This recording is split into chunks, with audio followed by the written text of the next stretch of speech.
बिस्मिल्लाहिर्रहमानिर्रहीम। लाखों करोड़ों दुरूदो सलाम नबी पाक सल्लल्लाहु अलैहि वसल्लम पर और उनकी आल पर। मैं हूँ कलसूम हाशमी और आप हैं मेरी यूट्यूब फैमिली का हिस्सा। अल्लाह से दुआ है कि आप जहाँ कहीं भी हों खैर खैरियत से हो। अगर अभी तक आपने मेरे चैनल को सब्सक्राइब नहीं किया, चैनल को सब्सक्राइब करें, लाइक करें, कमेंट्स करें और बेल आइकन के बटन को जरूर प्रेस करें ताकि मेरी आने वाली हर नई वीडियो आप तक पहुंच सके। सरगोदा की तारीख का सबसे खौफनाक जो वाकया, 21 साल का खूबसूरत नौजवान जो कि एलएलबी का स्टूडेंट भी था, उसको किसी ने बड़ी बेदर्दी के साथ मारा, उसके जिस्म के अज़ा को काटा और वो काटा भी किसके साथ? चाकू के साथ। आखिर साइम का कसूर क्या था? उसको किसी ने किस वजह से मारा? कौन उसका दुश्मन था जो इस छोटी सी उम्र में ही उसको कोई इतनी बेदर्दी के साथ मार गया? लिहाजा इसकी डिटेल की तरफ बढ़ने से पहले मैं आप लोगों के साथ नाज़रीन जरूर ये बात शेयर करूंगी कि पहले तो हम जो है अपनी बेटियों का बहुत ख्याल करते थे।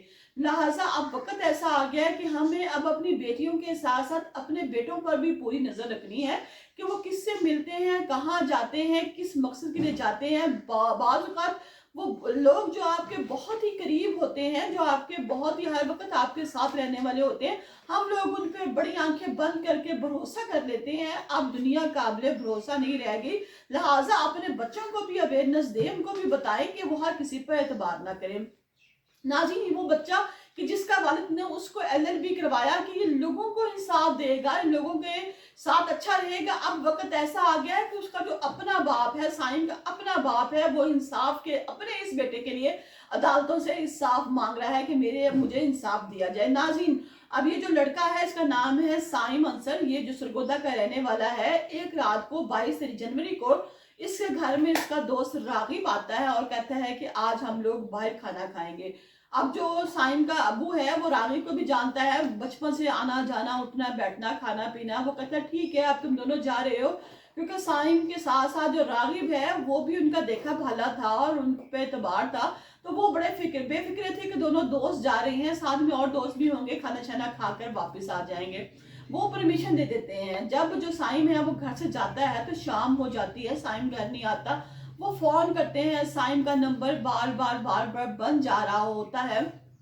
वो रागिब को फोन कर लेते हैं और उससे पूछते हैं कि अभी साइम कहाँ है, वो तुम्हारे साथ गया था? उसने कहा वो तो खाना खा के कब का चला गया और मैं तो अपने घर आ गया हूँ अंकल, तो साइम मेरे साथ नहीं है। उसके वाले साहब जाते हैं, साइम के रागिब को साथ लेते हैं और पूछते हैं कि तुम लोग कहाँ कहाँ गए। बाकी दोस्तों को भी कॉल करते हैं। अब ये जो रागिब है ये साइम के वालिद के साथ इस सारी रात जो है उस लड़के को ढूंढता रहा। सुबह थाने जाते हैं, रिपोर्ट लिखवाते हैं साइम के जो अबू हैं कि मेरा जो बेटा बड़ा खूबसूरत, बड़ा नौजवान एलएलबी का स्टूडेंट था, 21 साल उसकी उम्र थी। क्योंकि नाज़रीन, जो घर का लाडला होता है, बड़ा बेटा होता है, वो माँ बाप कहते हैं कि ये जब हम बूढ़े हो जाएंगे तो ये हमारा कफील हो जाएगा, हमारे कमा के देने वाला हो जाएगा, हमारा सहारा बनेगा, छोटे बहन भाइयों का सहारा बनेगा, क्योंकि वो बड़ा बेटा होता है। तो इस लिहाजा वालिदैन की बहुत आस उम्मीद होती है। अब जो उसका वालिद साहब है वो बड़े परेशान है, पुलिस के पास जाते हैं और बताते हैं कि कल रागिब और साइम गए हैं।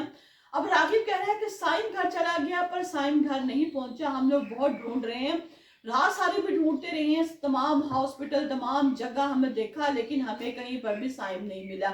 अब पुलिस जो है वो भी ढूंढती है साइम को। जब साइम नहीं मिलता तो वो कहते हैं कि आपका बेटा अगर रागिब के साथ था तो प्लीज हमें जो है रागिब से बात करने का मौका दिया जाए। अब जो पुलिस है वो रागिब को बुलाती है, रागिब से पूछती है, तो रागिब वही बताता है जो उसके वालिद को बताता है कि जी हम खाना खाया और मैं घर को आ गया, साइम अपने घर चला गया, उसके बाद मुझे नहीं पता साइम कहाँ है, मैं तो खुद जो है रात ढूंढ रहा हूँ लेकिन मुझे साइम कहीं पर नहीं मिला। फिर क्या होता है कि मॉडल टाउन के इलाके में झाड़ियों के पास से साइम की लाश बरामद होती है और लाश भी ऐसी हालत में कि जिसको देखकर इंसान बड़ा परेशान होता है कि इस छोटे से 21 साल के नौजवान की किसी से क्या दुश्मनी है कि चाकू के वार से उसके जिस्म के नाजुक अज़ा काट दिए गए और चाकू के मुख्तलिफ वार उसके जिस्म पर किए गए। जब रागिब के बाद उसके साइम के अब्बू को बुलाया जाता है और बताया जाता है कि जो साइम है उसकी जो डेड बॉडी है वो हमें मिली है, तो जो साइम के अब्बू हैं वो बड़े परेशान होते हैं, बड़ा रोते हैं। उनके घर का वाहिद सहारा था, उनका बड़ा बेटा था, बाप को बड़ी उम्मीदें थी उससे। और जब उसके वालिद साहब भी बड़े परेशान होते हैं कि कौन इतनी बेदर्दी से, जबकि मेरे बेटे की तो किसी से दुश्मनी नहीं है, वो तो एलएलबी का स्टूडेंट था, यूनिवर्सिटी जाता था, आता था, मेरा बेटा तो ऐसा था नहीं। ये एक दो दोस्त उसके, अब पुलिस जो है वो वहां पे रागिब को गिरफ्तार कर लेती है, उसे पूछती है कि बताओ असल बात क्या है। तो रागिब जो है, जब पुलिस अपने तरीके से बात करती है तो रागिब वहां पर ब्रेक हो जाता है। वो बताता है कि मैंने ही साइम को मारा है। पुलिस पूछती है कि तुमने साइम को क्यों मारा है, तो उसने कहा कि मैंने साइम का 50,000 रुपया, मैंने साइम का 50,000 रुपया देना था। वो मुझसे तकाजा कर रहा था, मेरे पास रकम नहीं थी, तो मैंने साइम को मार दिया है, मौत के घाट उतार दिया है। पुलिस बड़ी हैरान होती है, कहते हैं कि तुमने माँ बाप का एक जवान बच्चा सिर्फ 50,000 रुपए के लिए मार दिया। वे तो कैसा है, तेरे पास नहीं थे तो तू साइम के अब्बू से राब्ता कर लेता, अम्मी को कहता, किसी से कहता कि साइम पे मैंने 50,000 रुपए देने हैं, मेरे पास पैसे नहीं है। तो तुमने 50,000 के पीछे माँ बाप का जवान और लायक और खूबसूरत जो गबरू जवान बच्चा है वो मार दिया है। अब बताओ तुम्हारे साथ कौन था, क्योंकि एक बंदे को जो कि हम उम्र हो, माशाल्लाह साइम भी जवान था, उसमें भी ताकत थी। तो रागिब से पूछा कि बताओ तुम्हारे साथ कौन कौन और लोग थे जिन्होंने मिलकर साइम को मारा, क्योंकि अकेले रागिब तुम्हारा ये काम नहीं लगता। तो उस पर रागिब जो है वो अपने और दोस्तों का भी नाम लेता है और कहता है कि हम लोगों ने इसको वहां पर बुलाया, ये मुझसे रकम का तकाजा करता था, मेरे पास रकम नहीं थी, तो मैंने इसको मौत के घाट उतार दिया।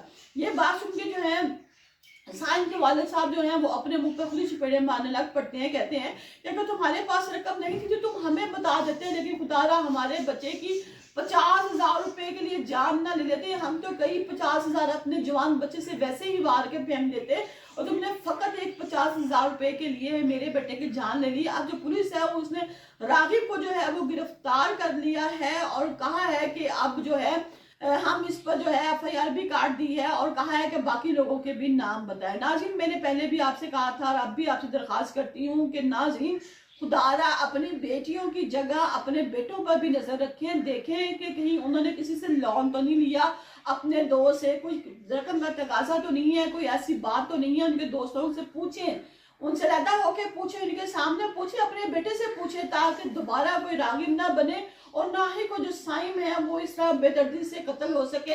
अब भी टिकटॉक पर बहुत ज्यादा जो है वीडियो वायरल जा रही है कि justice for Saim, justice for Saim, के साइम के लिए हमें इंसाफ चाहिए, ताकि कोई भी ऐसा किरदार दोबारा ना उभर सके जो कि माशरे में इस तरह कर सके।